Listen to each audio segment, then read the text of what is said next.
Bendiciones a todos, Dios los bendiga. Bueno, pues como lo dijimos la semana pasada y también este domingo, durante esta semana vamos a estar tocando temas en la parte emocional que nos van a ayudar a identificar esas áreas enfermas de nuestro ser. El viernes pasado eh, nos quedamos en 10 síntomas para identificar una espiritualidad enferma. Y durante esta semana estaremos examinando y yo estaré abriendo mi corazón en muchas áreas emocionales que tal vez no las haya abierto, pero para poder identificar del por qué muchas veces nos comportamos como nos comportamos.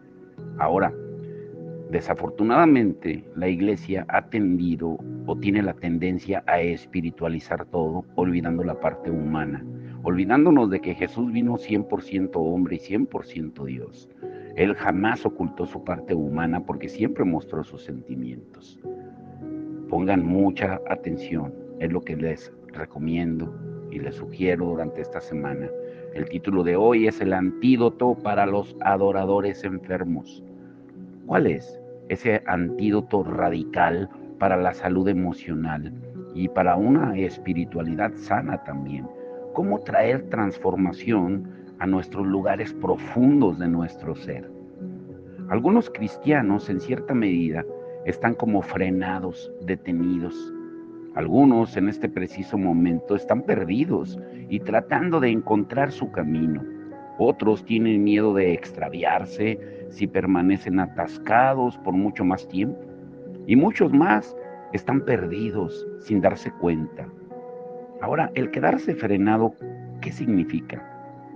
Que una vez que las personas emprenden o comienzan su viaje con Jesucristo y forman parte de una iglesia o de una comunidad cristiana creyente, nuestra primera actividad consiste en ayudarlos a conectarse con Dios y crecer espiritualmente. Nuestro sincero deseo es que permitan que la palabra y el Espíritu transformen cada aspecto de su vida.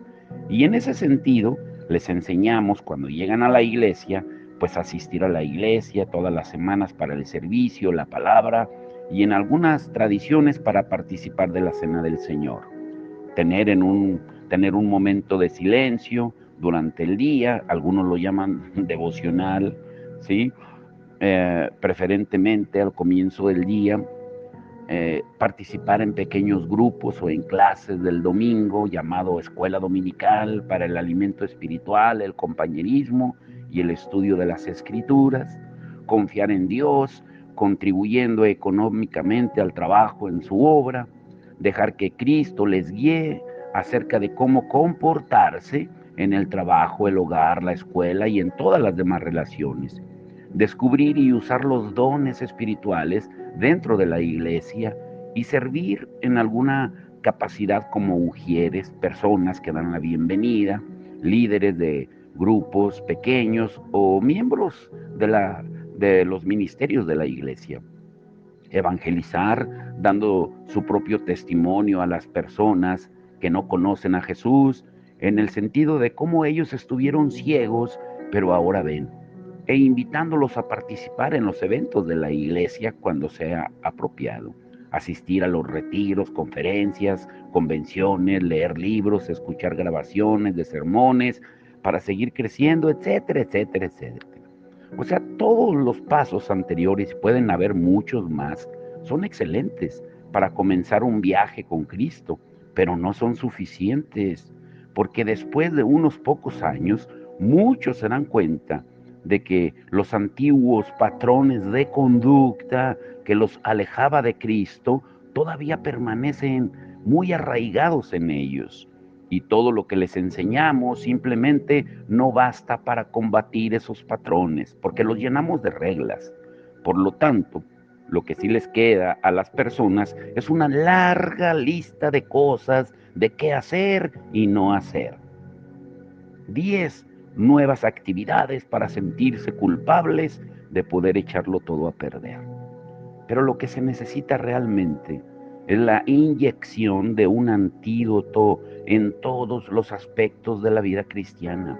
un antídoto que le dé vuelta a nuestra vida espiritual.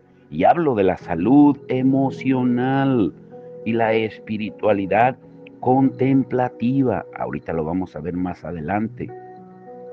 Porque las dos juntas desatan una verdadera resolución en nuestra vida, permitiendo que Dios pueda formarse como los hombres y mujeres que Él los ha llamado a ser. Ahora, en verdaderos adoradores, como dice Juan 4, 23 y 24.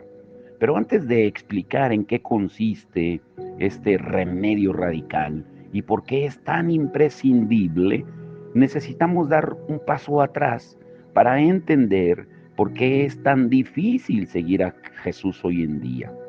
Y entonces, ¿cuáles son las tempestades internas y externas que impiden que nos favorezcamos con todo lo que Dios tiene propuesto para nuestra vida? Y para una mejor interpretación, vayamos por un momento al libro de Apocalipsis, donde se nos da una imagen de las verdaderas tempestades que se nos oponen y que frenan una transformación profunda. La razón por la que el Apocalipsis es un libro tan importante es que nos enseña sobre nuestra lucha de vida o muerte para permanecer conectados con Dios y con las opciones que tenemos frente a nosotros. El Apocalipsis es uno de los libros peor interpretados y más mal entendidos en la Biblia. Contiene la clave de por qué la mayoría de los cristianos de hoy en día están tan abrumados por la cultura, por el sistema y el mundo que los rodean. Pero muchas veces subestimamos la intensidad y el poder del demonio, tanto dentro y fuera de nosotros. Entonces, ¿qué tenemos que identificar? Número uno, la bestia de ayer. El Apocalipsis fue escrito para los cristianos que sufrían una gran persecución y vivían en la provincia de Asia. Actualmente es Turquía, entre el año 90 y 95 después de Cristo. Para comunicar su mensaje, el apóstol Juan utilizó imágenes familiares para sus lectores a fin de hacerles ver con claridad lo que pasaba realmente alrededor de ellos. El Apocalipsis representa al Imperio Romano como la bestia, la cultura romana, la economía, la educación y el ejército. Le podían traer paz y grandes riquezas al imperio. En ese sentido, el pueblo estaba entusiasmado con el gobierno romano. Roma se autoproclamó la ciudad eterna, ofreciendo seguridad y posibilidad de riquezas deslumbrantes. El mundo entero envidiaba su opulencia, su prosperidad, y el apóstol Juan escribió en Apocalipsis 13, 3 al 4, el mundo entero, fascinado, iba tras la bestia. Y también adoraban a la bestia y decían, ¿quién como la bestia? ¿Quién puede, combatirla? Y como consecuencia, la fe de muchos cristianos fue puesta a prueba. Roma necesitaba de su lealtad. Si no cedían a la presión existente, perderían trabajo, privilegios, reputación y prosperidad ganados con sacrificio, y también amigos. Algunos renunciaron a su fe por completo, ya que pensaban que ir en contra de la intensa y al parecer irresistible presión de Roma era demasiado para poderlo soportar.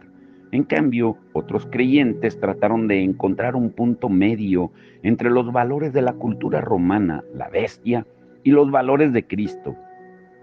Intentaron tener al mismo tiempo un pie en el mundo de la bestia y el otro en el mundo de Cristo.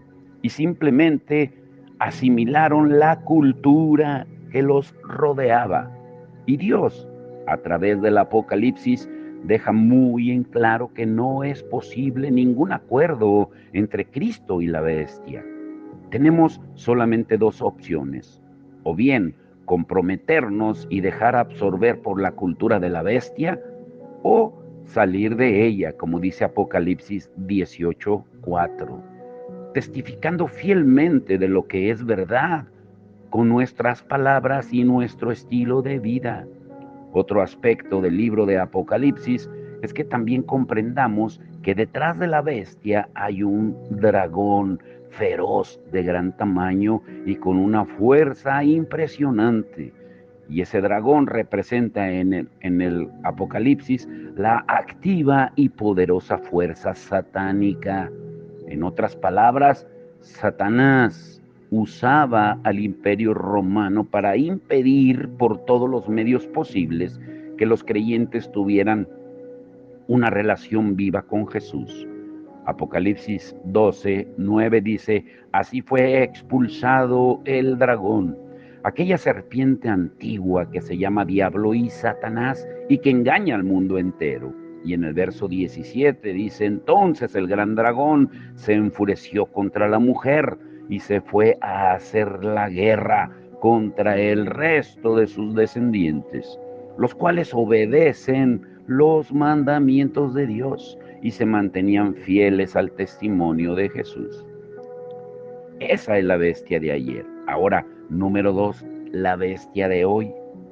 El mensaje del Apocalipsis es que en toda historia, en cualquier lugar del mundo, los creyentes deben resistir y vencer a la bestia que se expresa a través de la cultura de su generación. Apocalipsis 13:10 dice: en esto consisten la perseverancia y la fidelidad de los santos. Por tanto, es imprescindible que veamos claramente cómo la bestia amenaza a la iglesia y absorbe a los cristianos en nuestros días. La combinación del capitalismo, el amor al dinero, la tecnología y las comunicaciones modernas han formado la civilización más poderosa de todos los tiempos, es decir, una cultura global. Pero ya estaba predicho desde que Daniel lo dijo, que la ciencia se aumentaría y todos correrían de aquí para allá. Pero la misma representa a la bestia que amenaza con tragarnos en esta época. Los valores principales de la bestia en el siglo XXI salen de los celulares, las computadoras, los carteles, los programas de televisión, los DVDs, las músicas, la escuela, los periódicos, las revistas, los iPods, iPad. La bestia nos dice que la felicidad está en tener cosas, en que debes conseguir para ti todo lo que puedas y lo antes posible, que la seguridad te la dan el dinero, el poder, una excelente posición social y la buena salud, que sobre todo en la vida debes buscar el mayor placer, comodidad y bienestar que puedas, que Dios no es importante en nuestra vida, que el cristianismo es solo una de las muchas alternativas espirituales, que no existen los valores morales absolutos. Lo que esté bien para ti, esa es la verdad, que no eres responsable ante nadie más que ante ti mismo, y que la vida en la tierra es todo lo que existe, que la debes de disfrutar. Eso es lo que dice. Pero así como los peces de colores que nadan en medio del océano Pacífico o cualquier mar, saben, sin saber, que están en el agua, nosotros también vivimos inconscientes de la bestia. Al igual que los cristianos del siglo I, vivimos en una cultura formada por la bestia.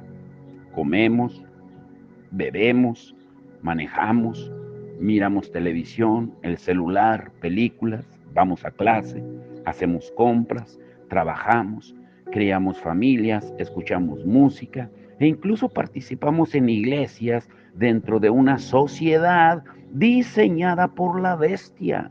Y en consecuencia, todo esto alimenta el fuego de la bestia dentro de nosotros. Y me refiero a los miedos, la desconfianza, la obstinación implacable, la terquedad y la rebelión que hay en nuestro interior y la falta de carácter y madurez.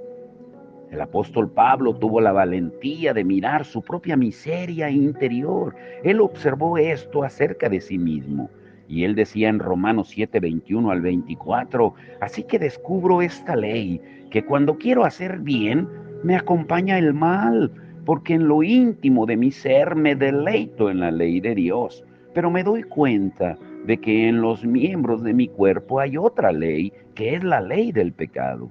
Esta ley lucha contra la ley de mi mente y me tiene cautivo. Soy un pobre miserable. ¿Quién me librará de este cuerpo mortal? En Romanos 7, 21 al 24. Pablo visualizó en su interior sus propios monstruos indomables, la caótica imagen borrosa de sus esfuerzos propios, las fuerzas aparentemente incontrolables de su naturaleza pecaminosa. Y entonces te pregunto, ¿y nosotros qué vemos dentro de nosotros? Muchos tenemos incluso hasta miedo de mirarnos en nuestro interior, porque nuestra oración más frecuente es: Padre nuestro que estás en el cielo, santificado sea tu nombre, venga a nosotros tu reino, hágase tu voluntad en la tierra como en los cielos. Pero tenemos temor de que se haga la voluntad de Dios, porque no podremos controlar lo que haremos, cuándo lo haremos y cómo lo haremos, ni cuáles serán las consecuencias. La voluntad de Dios requiere entrega y confianza. Y esto es algo que francamente no estamos dispuestos a ofrecer. Y entonces no es de extrañar que nuestra pregunta principal sea: ¿qué puede hacer Jesús por mí? ¿Puede hacerme más próspero, más equilibrado, más pacífico? La bestia ha tomado tan cautiva a la iglesia que muchos de nosotros actuamos como si Dios operara en un papel de asistente personal que está a nuestra disposición. En efecto, nosotros usamos a Dios con base en nuestra percepción de cómo Él debería ser. Cuando Dios permite que haya sufrimiento en nuestra vida, nos enojamos y ponemos mala cara diciendo: ¿cómo se atreve Dios a hacerme esto a mí? En verdad, el pecado de nuestros primeros padres nos marca y nos mantiene manchados a todos. Nuestra mente y voluntad se resisten a la luz y prefieren la oscuridad. Cuanto más nos involucramos con el pecado, más nos hundimos. La única salida es la salvación, que proviene de una fuerza poderosa que está fuera de todos los problemas en que estamos sumergidos. Solo la intervención de Dios en la persona de Jesús, quien vivió y murió en la cruz por nuestra causa, nos puede rescatar de nuestra indefensa condición en el pecado, perdonen. Jesús es el Salvador del mundo y solamente Él puede aplicar una justicia de verdad, que en verdad nos ofrezca una historia perfecta, que no sea la nuestra, para poder salvarnos. Por esta razón el Evangelio es verdaderamente las buenas nuevas sobre la faz de la tierra. Ahora, escuchan muy bien esto. La salvación es un regalo de la gracia de Dios, pero no es de extrañar a la luz de la realidad de que la bestia está fuera de nosotros y que el pecado está en nosotros, para que tan pocas personas experimenten una transformación profunda y progresiva al seguir a Cristo. Una persona puede crecer emocionalmente sano sin Cristo. De hecho, puedo pensar en una gran cantidad de personas que conozco que no son creyentes, que son más bondadosos, más equilibrados, más educados que muchos de los miembros de las iglesias que conozco, incluido yo mismo. Al mismo tiempo, es posible que alguien esté profundamente comprometido con la espiritualidad contemplativa, incluso hasta el punto de hacer votos monásticos radicales y permanecer también en negativa emocional y socialmente inadaptado. Pero ¿cómo puede ser esto? Pocos cristianos involucrados en la espiritualidad contemplativa integran el funcionamiento interior de la salud emocional. Al mismo tiempo, pocas personas involucradas en la salud emocional integran la espiritualidad contemplativa. En pocas palabras, no hay equilibrio, porque ambos son elementos poderosos y transforman vidas cuando se les trata por separado, pero juntos brindan nada menos que una revolución espiritual que transforma los lugares ocultos debajo de la superficie. Cuando la salud emocional y la espiritualidad contemplativa se entremezclan en la vida de un individuo, un grupo pequeño, una iglesia, una fraternidad o una comunidad, la vida de las personas cambia drásticamente. Funcionan como un antídoto para sanar los síntomas de la espiritualidad emocionalmente enferma, como lo vimos el viernes. Además, proporcionan un medio para vencer de manera decisiva a la bestia que hay en nuestro interior y en nuestra cultura. Ahora aquí viene la parte importante del devocional, del estudio de hoy. ¿Cómo definir la salud emocional y la espiritualidad contemplativa?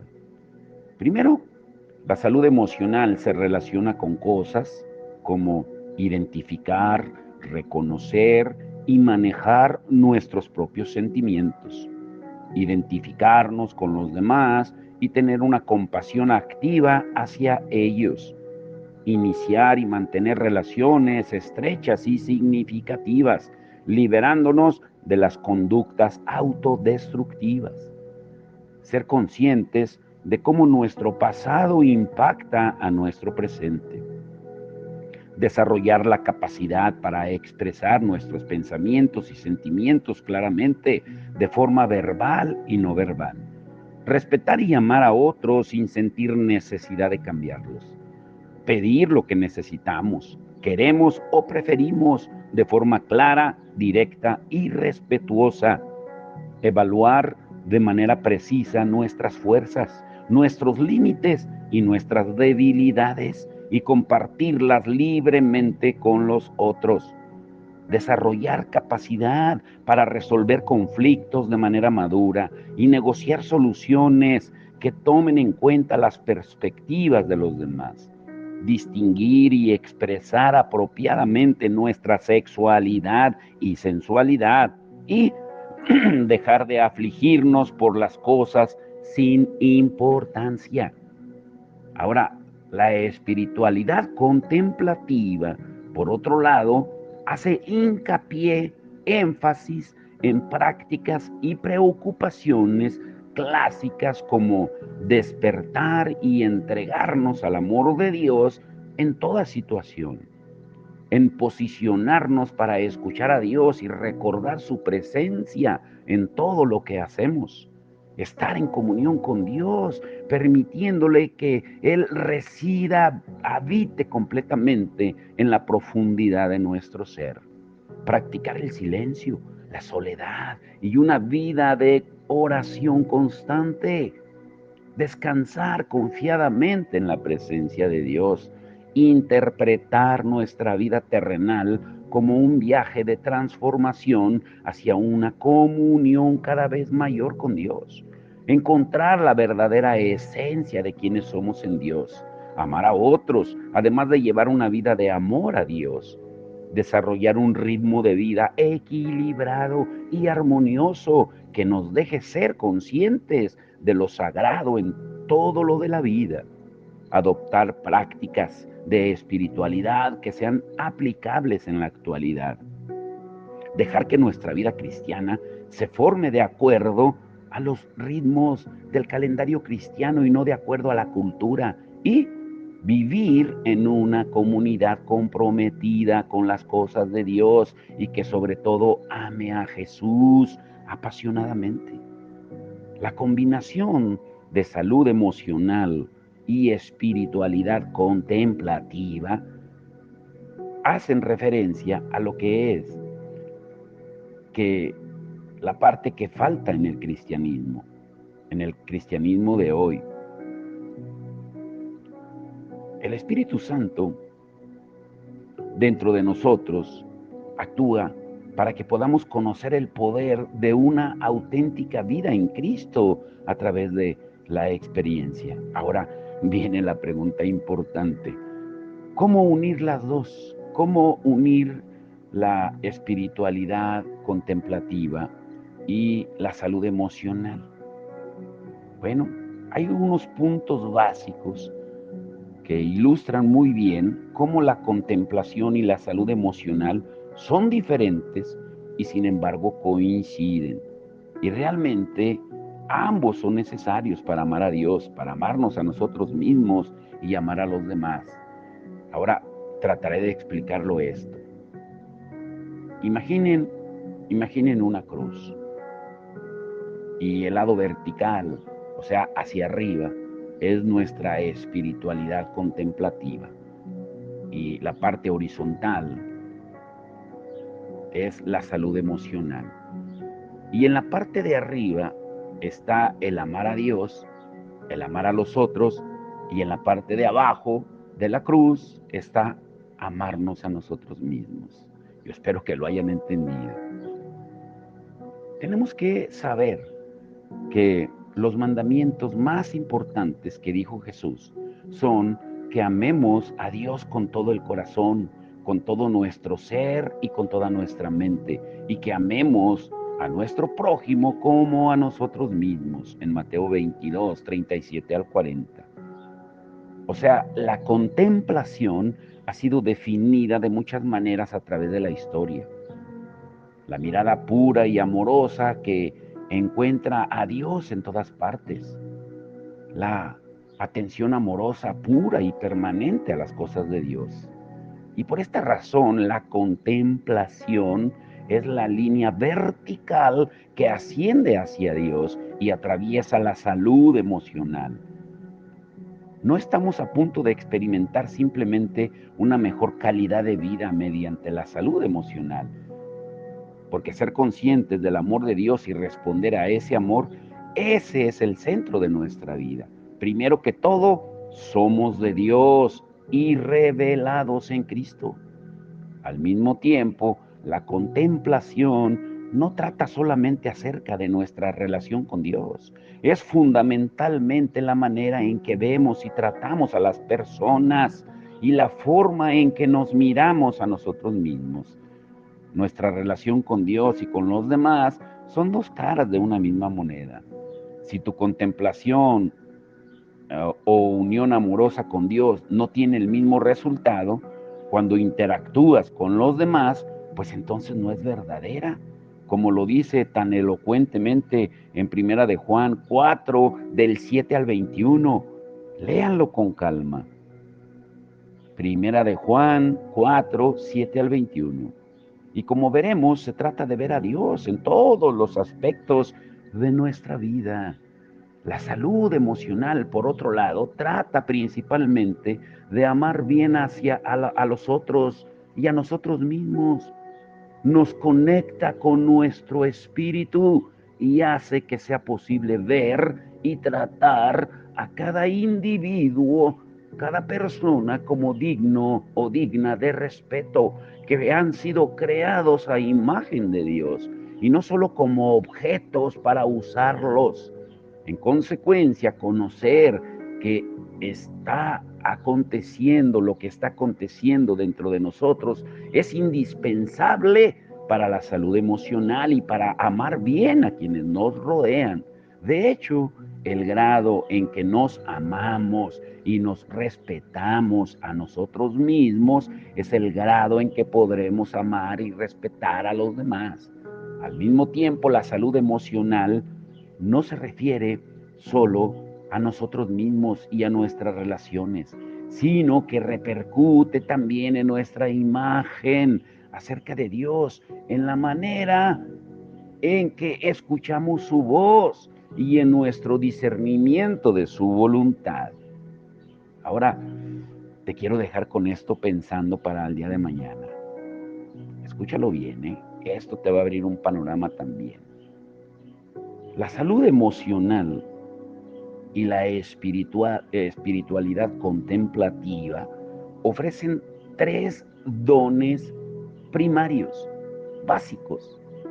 Y cada uno de ellos nos permite participar hoy del enorme poder transformador de Jesucristo. Te lo diré de nuevo. Hay 3 dones de integración, que es lo que veremos mañana. La salud emocional y la espiritualidad contemplativa ofrecen 3 dones primarios de integración básica.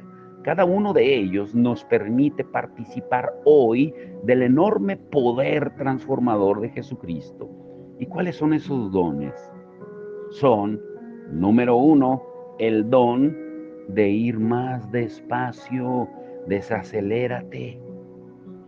Yo recuerdo hace, no sé, unos 18 años, 15, 10, no recuerdo exactamente, pero recuerdo una vez que vino un pastor de Nueva Zelanda en Oxnard, que era amigo de los pastores, y recuerdo cuando él oró por mí y se me quedó viendo y me dijo, yo veo en ti como unos caballos desbocados que quieres correr a todas partes. Y se me quedó grabado eso y lo van a entender durante la semana por qué. Entonces, uno de los dones de integración es, número 1, el don de ir más despacio. Número 2, el don de anclarnos en el amor de Dios. Y número 3, el don de liberarnos de las ilusiones. Uy, estará hermoso durante toda esta semana. Por eso la reiteración que se les hizo el domingo, escuchen, escuchen, escuchen y oigan, y oigan, y oigan, porque no es lo mismo escuchar que oír. El que tenga oídos para oír, oiga. Pero vamos a orar. Padre, en el nombre de Jesús, te damos todo el honor y la gloria. Gracias, Señor, porque tú nos das las herramientas para ser sanos y verdaderamente libres. Porque no podemos tener una espiritualidad enferma y estar emocionalmente sanos, o una espiritualidad sana y unas emociones enfermas, porque es imposible tener madurez espiritual si somos inmaduros emocionalmente. Pero tenemos que ser sanos. Y tú nos das las herramientas para examinarnos a nosotros mismos, para ver si estamos en la fe, como el apóstol Pablo dice en 2 Corintios 13:5, que nos examinemos para ver si estamos en la fe. Ayúdanos, Señor, a hacernos un autoanálisis, una autoevaluación. ¿Cómo están mis emociones delante de Dios? Señor, ¿cuál es el antídoto para los adoradores enfermos? Tú nos lo das hoy, dándonos a entender, Señor, abriste la caja de Pandora, que tenemos que tener una salud emocional y una espiritualidad contemplativa, y de cómo traer transformación a esos lugares profundos de nuestro ser interior. Es tiempo de que entremos al quirófano tuyo, al quirófano donde el Espíritu Santo es el cirujano experto en abrirnos el corazón para tener, Señor, esas emociones sanas, para ser libres, verdaderamente libres, y ser espiritualmente maduros. Por eso yo te ruego hoy, Señor, que abras el entendimiento de cada uno de mis hermanos, el mío mismo, y de que todos vengamos al conocimiento pleno tuyo, Señor. Porque esa es la verdadera vida eterna, tú lo dices en Juan 17:3. La verdadera vida eterna es conocer al único Dios verdadero y a Jesucristo, tu Hijo, a quien has enviado. Esa es la vida eterna. Pero ¿cómo lo vamos a conocer si no lo amamos? Si no es lo primero en nuestra vida. Ayúdanos a derribar todos esos ídolos que se han levantado en nuestro corazón. En el nombre de Jesucristo te damos toda la gloria y el honor. Amén y amén.